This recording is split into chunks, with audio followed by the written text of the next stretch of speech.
Hello, everyone. It is the end of the third day of Gen Con, at least for me, the Saturday, and I'm going to give you everything else I saw here and tell you what's been going on. So, this was obviously the heaviest day. Saturday always tends to be that way, and there was quite a bit of crowds. But the first thing I did started before even the event floor opened. I went over and got the chance to actually play the Dark Tower. I got to mess around with the new expansion, Covenant, if I'm remembering that correctly.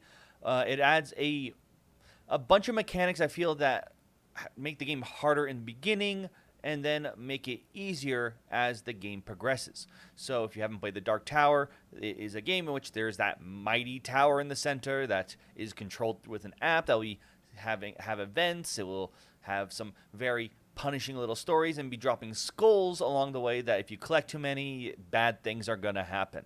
Now, you'll be playing as heroes, trying to fight off the monsters and complete an objective. Now, in this expansion, it adds a couple of really cool new twists along the way. So, first off, yes, Hoser, that is correct. It was the first time I actually played the Dark Tower, which was really fun to sit in the room when other people have, and they're like, "Would you like to be first?" I'm like, "No, thank you." That said, it actually was extremely easy for me to pick up. So it wasn't too hard for me to be like, "Yeah, look, I know what I'm doing." Thank you for the first subscribe. That really means a lot, and I think I'm terrible speaking. I'm really glad you can understand me. But so in this expansion. So first, new heroes. And I'm going to talk about that because it's pretty simple. One of them had this whole thing involving like wanting to get lots of treasures. The character I played with, totally my style. It marked an enemy, and if an enemy was marked, it moved them closer to you, meaning you pretty much set them up in whatever area that you do well in, and you pretty much just beat down on a specific guy. You mark them, tunnel vision, you're like, that one, you're mine.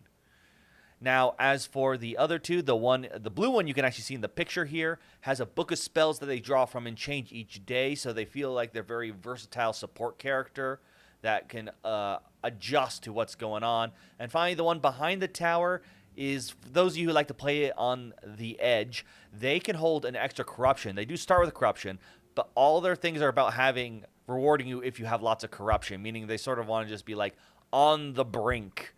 So it was a very interesting playstyle to see.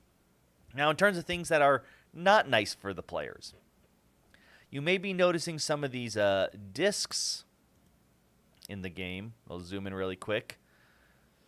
These round discs, those are wasteland tokens. Pretty much, those will come out as the game progresses. That's the tower corrupting the land, if you will. And what they do is they transform it. They remove the type of land, so you won't get your land bonuses anymore. And they stop your movement there. So they're going to make things much harder to move around. And actually, because of that, we played just a few rounds. The scenario, technically, they didn't have the updated, which I'll explain what I mean by that, scenario in which you needed to get a ring of forest around the tree. And with the wastelands, it's pretty much nigh impossible. So because of things like this, you will actually get updated scenarios to make sure they aren't accidentally super difficult for this expansion. And I did ask, and while they have no expansions planned or willing to mention to me, that would be the plan moving forward. So all main game scenarios will be designed to always fit with whatever expansion you're using, making it so that you never feel like you're like, oh, well, I just can't win. Well, you might not win, but that would be because the tower just doesn't want you, not because of the expansion. The other fun thing, I don't think... Oh, wait. Yes, you can see them here. You may notice these little black skulls over in this corner here of the board, or mat. Those are special new skulls that the tower may ask you to put in. I believe they're called Doom.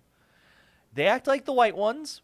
The difference is, once they follow the tower and you place them, they cannot be removed. Pretty much, they're permanent for the rest of the game. Something very mean the developers decide to throw in there. So, like I said, adding a real, I think, a higher spike early on that you're going to have to deal with. But that brings us over to the shrines.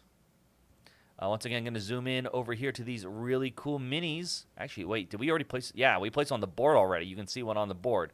So each sector is going to get a shrine requirement. It will be something that you usually not want to do, like whenever you gain a corruption or if you don't move in a turn. And if you do that, you get to place I forget the word, but pretty much like a charge on it. And once it gets 3 charges, you can build the shrine. Then the shrine will give you special bonuses. For example, this one here, I remembered because what it did is you can use your 5, I think purity's a resource, I'm forgetting right now, what you usually use to upgrade a skill or unlock a skill. Sorry, not upgrade. If you do it there, not only do you get your skill, but you get treasures as well. So it gives you a huge boon.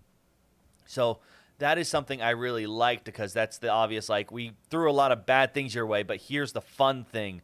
You're going to get really excited to build and just power up. So it seems like it adds a lot of fun, interesting twists and challenges. And, I will say, by the way, I got to see the app during some things that were still prototyping. It's really funny to see the art in the app for me, but that, not worth showing. It's just silly drawings, but yeah, it was a lot of fun. And as I said, I never played before, but I was able to grasp it pretty well, so I was pretty surprised. What's this? Oh, the tower can that tower can fit in the box.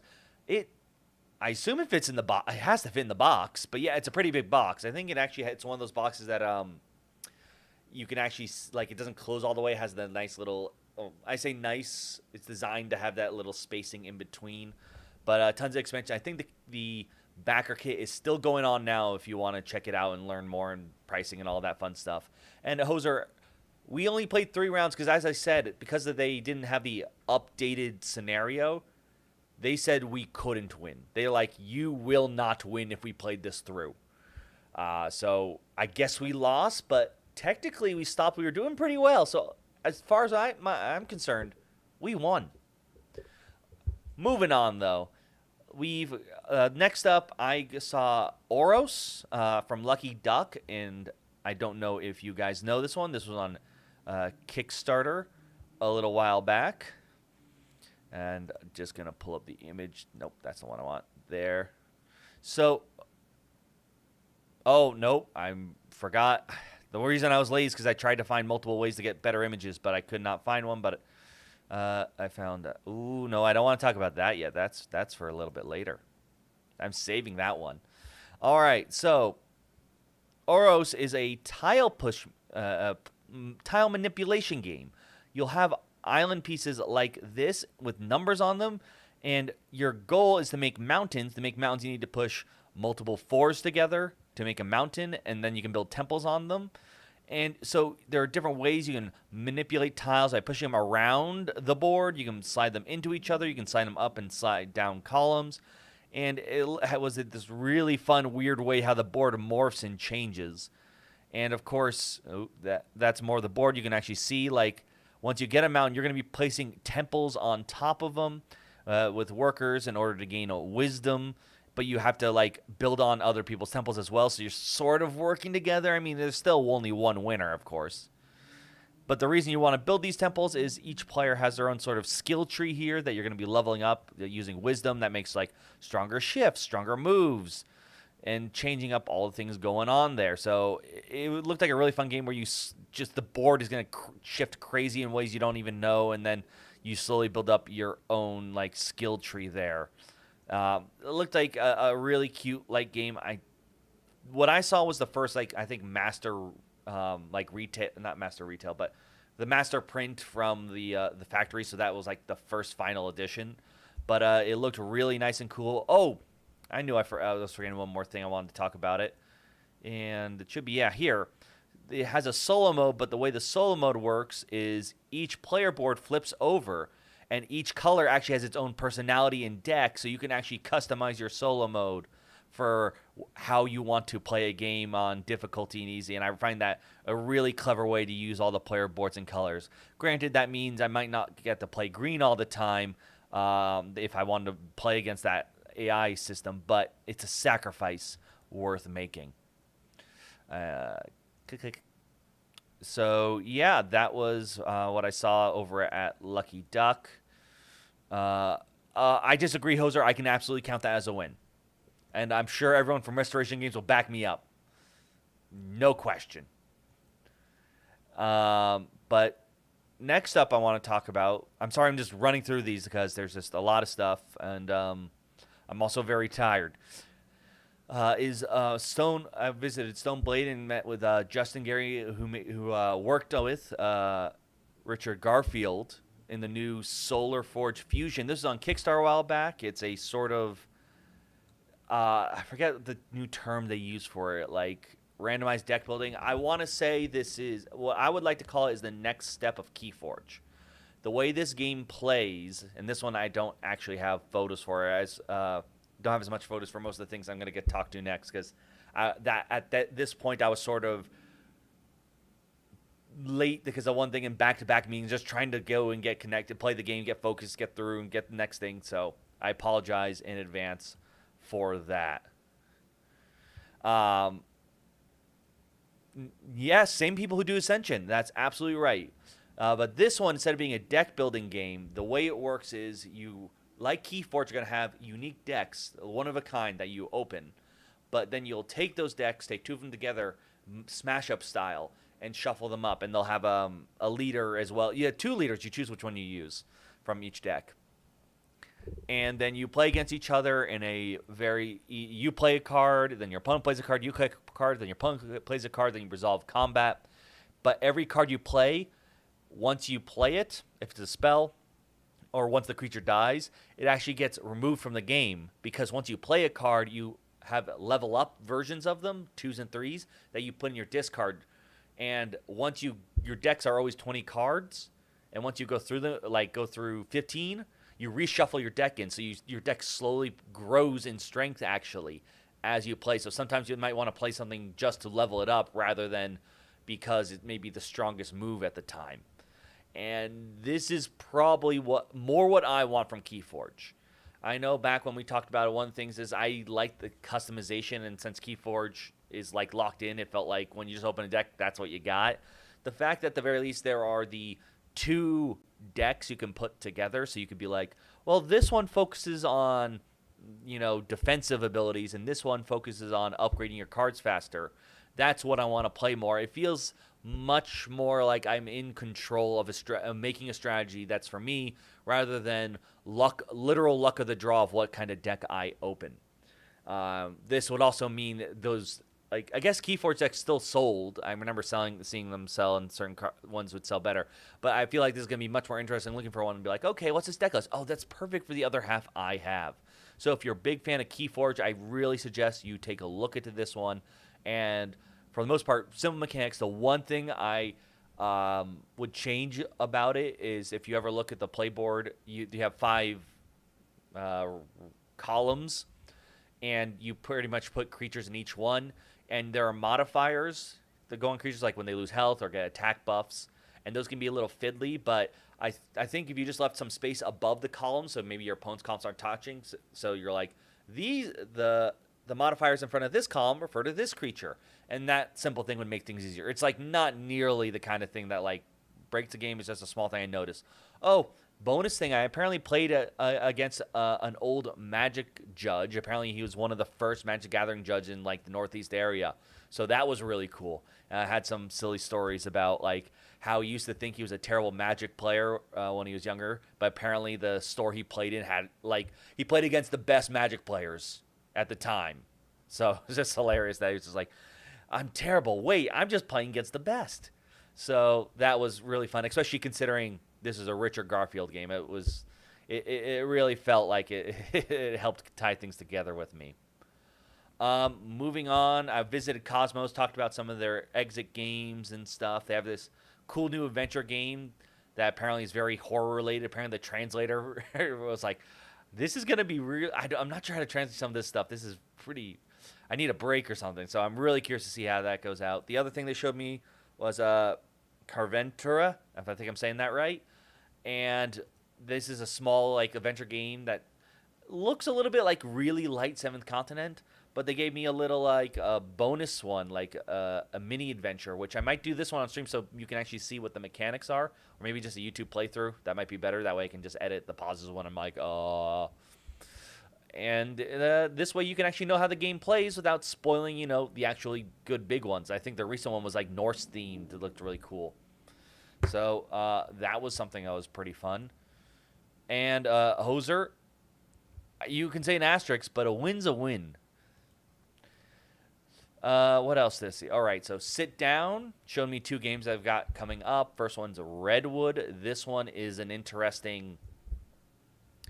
It's all about like taking shots in nature, but the way that it works is that you are placing...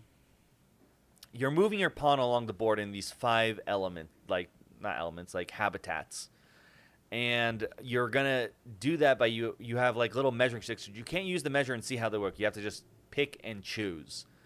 And then from there, once you move your piece, you're going to have different camera arcs with different lengths, like almost like what you see with advanced D&D. They have like, you'll see some people with plastic rings and stuff so they can actually see the distance of their fireball.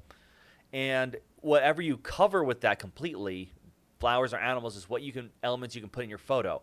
Certain habitats require a certain number of elements or you lose points. So like the more foresty area, I think wanted like 4 things in there. The river, I think wanted 5 or 6.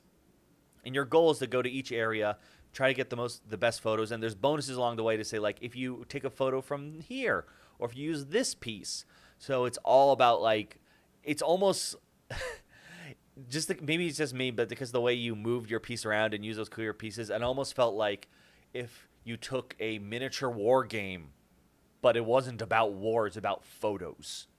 So very similar mechanics there. And the other game was Gardeners. This is actually made by the same person who did the Magic Mall. The one where you cannot talk. And in this one you will not be talking either, but it's a step up in difficulty. The way it works is you need to build a garden together, but there's going to be certain goals that only one of you know about. So you're going to start off with all the tiles split between the 2 of you, with only one of you knowing about the goals. You'll be try to lay them all down, and then if the goal is not met, one player, usually the one who has the goal, will remove them, giving it to the other player, and the other player has to figure out, okay, why did you take them away? Once the person says, my goal has been complete, will not reveal what their goal is. They'll just say the goal is complete. The other player will now get a new secret goal card. So now they have a secret. And then they'll start rearranging it without saying anything until both of them can say, my goal is satisfied. And then goes back to the first person goal. And this goes back and forth. Once 4 goals are out, one of them gets put aside, revealed face up from the earliest one. So you sort of start losing the ones from the initiated. And that is when you actually score a point. You can unlock expert mode. They're going to have a little expert pack card. Only when you score a 12 or 13. And you have to do all of this within 15 minutes. Needless to say, we did like a few rounds. I can understand this being much harder. And this was me being shown the goals in advance, so I sort of could guess what they were. But yeah, if you like those silent games, this is definitely going to be a curious one. And I like the idea behind it and the pattern matching and just sort of just... And I like it being more of a head-on versus where Magic Maze was a group. Because in that one, I feel like you can have some people thinking that one person's not off, and then it just feels bad when that one person's like, I don't know what you all want me to do. But when you sort of head-to-head, I feel like there's much more like, what is... I mean, it's the same feeling, but only one person there. So it's like, what are you thinking? What do you want? Why do you keep removing those tiles? So it looked like a really fun, clever way to, like, placing tiles, moving things around. Of course, in a game that doesn't involve talking, which is good because I could help. I could use that sometimes, especially when I'm at a convention for multiple days. Next company I visited was BA Games. So they have the Cultist game, but the one I talked about with them was actually called Forge of Ravenshire. This is a new game that should be coming to crowdfunding soon, in which you are like it's you're the animal villagers and you are the smiths making the weapons for heroes. The way you do that, you have different kinds of collectors like your alchemist, your hunter, which are represented by dice, and you have to place them in certain areas. Certain want color, certain one want numbers. But then you won't take the dice back that you played. You take back a different dice, so it all becomes trying to manipulate. As maybe one player might be taking all the hunter dice back because you'll be you don't have to take back the one you played, and it just becomes this very interesting, like, how do I play which dice where and which one do I take back and what strategy do I need. Depending on which dice you take back, you can actually unlock guilds, which will make them more powerful. So it looked like a really fun, interesting sort of dice, the new dice or worker placement. Sort of one of those things, like I feel dice worker placement, push your luck deck building. It's these little things that made, how do we make this mechanic more interesting? And so it looked really fun. And the other cute thing was their other game was 4 to 8, and this one's 1 to 4. So it's like they're just trying to get games so you can literally shift as soon as your group goes over into the other game. All right. Now, I've been avoiding 3 games you saw a picture of, because these are ones I actually played and waited in line for. So the first one, actually go back to the image that you saw a little bit of before. And I'm just going to go open it up. There we go. And that's Turing Machine.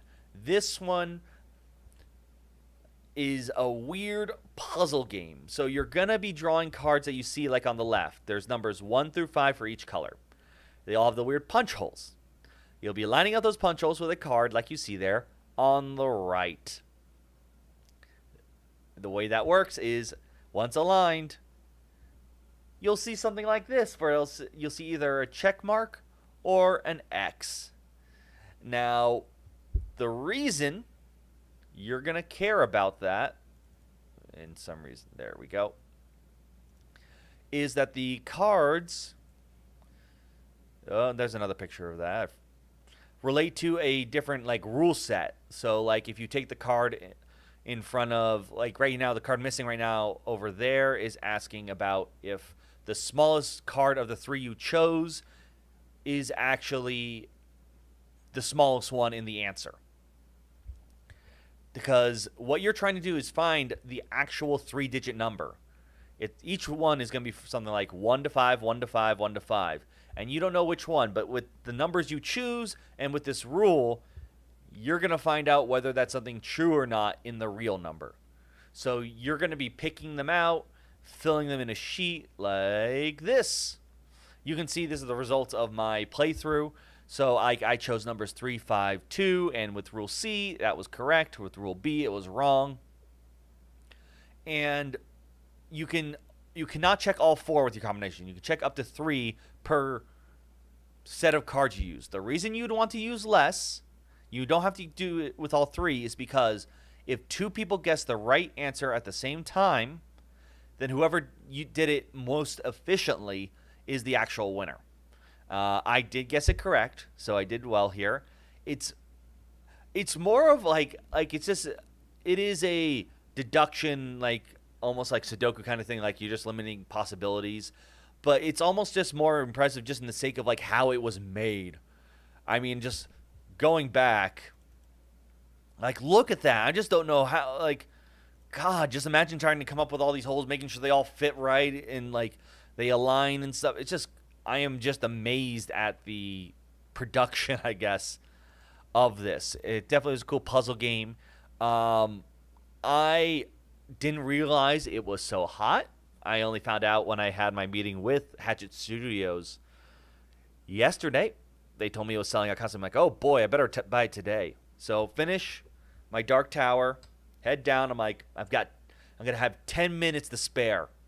I'll line up for the right door, get in line. It'll be great. Gen Con decided to open 10 minutes early, right before I got to the door. So I unfortunately was not able to get a copy. I got to play at least, but I didn't get a copy. And as you can see, I'm absolutely not salty about it and mad. But moving on, let's actually get to some the other games that I played. So next up was 3,000 Scoundrels. Really happy I got to sit down for this one. This is the new one from Unexpected Games. In this one, you are playing as well. Let me set up the scenario. I talked a little about this in the last stream. But a time traveler came, tried to make their fortune in the Wild Wild West, thinking like, oh, this is what I'll do. Something bad happened to him, so you're like, well, I'm going to take the spoils. So the game is played over 2 to 3 rounds. Usually we played 1. And the board looks like this. There's going to be 3 areas with safes in them. And you're going to be trying to get them. Certain safes, like the first one has numbers 3 through 5 victory points. Second one has 2 through 6. And the last one has 2 through 7. So higher risk, higher reward kind of deal. Now, there's also going to be these cards up top. These are your actual scoundrels. They will look like this. They actually have 2 parts, so when they come out, you'll put the clear card in there, giving them sort of their job and their power, while the bottom card shows what triggers them and their cost on the side. This is this is where 3,000 comes from. And it also means like there never really will be. There could be some powerful combinations, but they aren't guaranteed to always come up in that combo. So I found this a really clever way. By the way, the sleeves here are what come with it, but the smaller cards, I did ask, which are sleeves like this, are not going to come with it. Now, oh my God, I forgot the player board. Oh well, but the way the bluffing works is one is this number token here. You have the option to look at some of these saves. You can sort of you can look into them and scout them out before you decide to take them, because you can only have a number of safes equal to the number of turns, and you have to put a chip on there, numbering from 2 to 6, saying, yeah, this is a 6, this is a 2. Now, you can be bluffing about the number or try to hope that no one picks it, like put a 2 when it's a 7. You could put a higher number to trick someone to take it, or you can just mess with them, or you can do what I did here and put a 6 when it actually was a 6. No, hold on. There's the better one. The reason you'd want to tell the truth is if anyone takes a safe with a number token on it, then at the end, flip it over and it matches, they get an extra victory point. By the way, going back to the main board really quick, the laboratory contains no 5 pieces. Is that? Oh, no, it's not showing. There we go. Sorry. If you look in the right, the laboratory contains no 5 victory point things. But as you can see, the players still put 5 tokens on there. And we asked if that was legal, and the guy's like, I guess. No one's done that. So if you want to really mess with people, that's one thing you can do. Place the number token on a safe. That doesn't matter. No one knows what in the world you're trying to do. But yeah, the other bluffing aspect besides that is the poker cards. You have a deck of cards that go from 0, then ace to 6. And the action cards on the bottom of your board can only be triggered by certain cards. And that's important because you'll be playing them face down saying like, all right, I'm going to do the looking at safes action, which is the 2 and ace. Thing is, you might not have the 2 and ace. When you shuffle those cards, you only draw 4 at a time, so you won't have access to all of them. So sometimes players may be like, I don't think you have that, and they can put a token on there. If they're right, you lose a victory point, and they gain a victory point. If not, they actually lose that token, and they have to rebuy it later. It's your posse. I think, you can see some here, starting in the sheriff's jail. So there's also a bluffing aspect in terms of what actions you can actually do. It won't stop you from doing the action, but sometimes you may have to think, is this what I want to do? So it turned out to be a really interesting, fun, unique take on bluffing and, of course, the Wild West, and having a really clever way with the 3,000 scoundrels that allow for pretty much tons of combinations. Yeah, I really enjoyed it and had an absolute blast playing that one. Now, finally, the game I want to talk about that I did get to sit down to play And yeah, that's the first photo of it. Is the Fox Experiment. Now, this game is the Pandasaurus game from Elizabeth Hargrave, and it's about an actual experiment in terms of domesticating foxes. And thank you, Hoser. Yeah, no, 3,000 Scoundrels, a lot of fun. Definitely something I'm excited and hopefully try to get a copy to do a full game with. It was a lot. I mean, I'm not I'm not surprised from unexpected games considering what I've played from them. I mean, it's relatively smaller catalog, but still very happy. But back to this one. This is one that's by Elizabeth Hargrave, based on a real experiment in which people tried to breed foxes to make them more domesticated and more likable interactions with humans. And that's exactly what you're doing here. So you're going to have a little player board here, which actually, you know what? I'll get back to the player board. The player board makes more sense once we get to once we explain the foxes. Because we've got foxes. Look at all these pretty little foxes.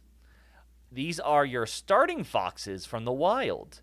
You'll choose one male and one female. Each fox, you notice, has symbols on the bottom with dice next to them.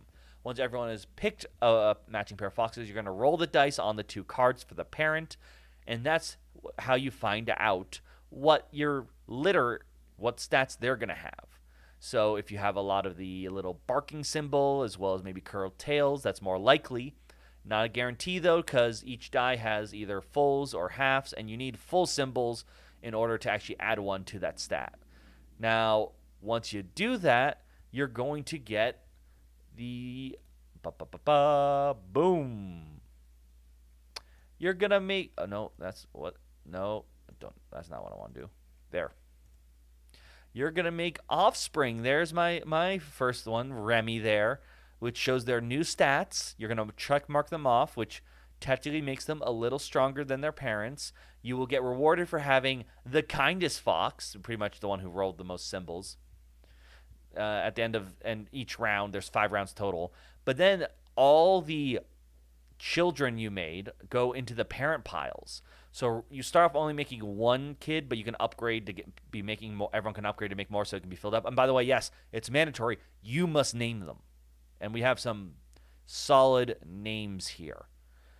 And it just obviously because of that, if you take 2 of the pups as parents, they're going to be much stronger. You're going to be rolling more dice, so you can see how this progressively gets significantly stronger as the game goes on and everyone adds more and more of the children into the pool.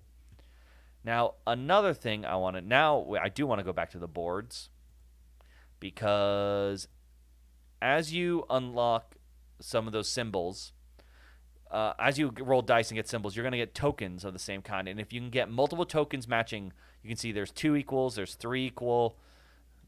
Pretty much you can unlock that space by spending those there. Top row unlocks more foxes you make each time. So if you unlock the first one on the top row, that means once you roll the dice for the first fox pup, you're going to roll them again for the second one. The next one unlocks, what was the book? Oh, it was like more breeding options. If you see up here, these are breeding goals. You want to make a fox with those stats, that card with all the glare there that I didn't take a good photo of. The next one gives you a wild die, so that helps you do more matching and get more symbols that way. And the last one was for sponsorships, pretty much that give you some special bonuses and powers. So this is a very interesting game that has a really cool, unique power curve to it. And I not only appreciate the being based on a real events and stuff, but I also really like there are these like scientific one-time bonus cards, and they all have actual facts on them as well. I'm a big fan of that with Wingspan 2, the little dex entries. So I loved reading those out when we got them. What's this? Oh boy, we got to. Why was the fox stuck in the past? Because it was a 20th century fox. Yeah. But in all honesty, I really liked it. I really wish I could have stayed and played a whole game, but I couldn't. I was late for another meeting because I really wanted to sit down and play that game. Now, I really breezed through today, even though I would say today was my most stressful running around. I did see some other people that I quickly did not mention and stuff. Like, I stopped by the guys who make Spicy. You can see this, and got a fan. But I don't know if I'm just exhausted or not. But yeah, that was like all the places I went. Um,